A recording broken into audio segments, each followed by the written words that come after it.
Thumbnail দেখেই যখন এই ভিডিওটি প্লে করেছেন তাহলে আশা করি আপনি ফেসবুক অ্যাকাউন্টের নাম পরিবর্তন করতে যাচ্ছেন। যেটি করার জন্য আপনি ফেসবুক অ্যাপ্লিকেশনটি ওপেন করবেন এবং যে অ্যাকাউন্টের নাম পরিবর্তন করতে যাচ্ছেন সেটি লগ ইন করে রাখবেন। দেন ওপর থেকে মেনু বারে চলে আসবেন এবং এটি স্ক্রল ডাউন করে নিচে আসলে এখানে সেটিং অ্যান্ড প্রাইভেসি পাবেন। যেটিতে প্রবেশ করার পর প্রথমে সেটিং পাবেন, সেটি ওপেন করবেন।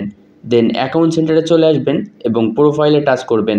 আবারও প্রোফাইলে টাচ করলে আপনার সামনে এমন একটি ইন্টারফেস ওপেন হবে, তো নেমে টাচ করবেন। আপনার বর্তমানে যে নামটি দেওয়া আছে সেই নামটি আপনি এখানে দেখতে পাচ্ছেন। এখন এই নামটি পরিবর্তন করে আপনি যে নামটি দিতে যাচ্ছেন সেটি আপনাকে এখানে দিতে হবে।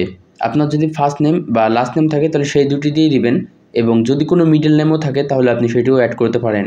এখানে একটি নোটিশ দেওয়া আছে, সেটি হচ্ছে আপনি যদি নাম পরিবর্তন করেন তাহলে ওই নামটি আপনি আর 60 দিনের মধ্যে কোনো প্রকার পরিবর্তন করতে পারবেন না। তো আপনার সঠিকভাবে নামটি দেওয়ার পর নিচ থেকে প্রিভিউ চেঞ্জে টাচ করবেন। আপনার অ্যাকাউন্টের নামটি কেমন দেখাবে সেটি এখানে শো করছে, তো সঠিক নামটি সিলেক্ট করবেন এবং নিচ থেকে সেভ চেঞ্জে টাচ করবেন। ফাইনালি আপনার অ্যাকাউন্টের নামটি পরিবর্তন হয়ে যাবে। আমি সাজেস্ট করব আপনার এনআইডি কার্ড অনুযায়ী আপনার ফেসবুক অ্যাকাউন্টের নামটি সেট করবেন, তাহলে পরবর্তীতে আপনার অ্যাকাউন্টে কোনো সমস্যা হলে আপনি সমাধান করতে পারবেন।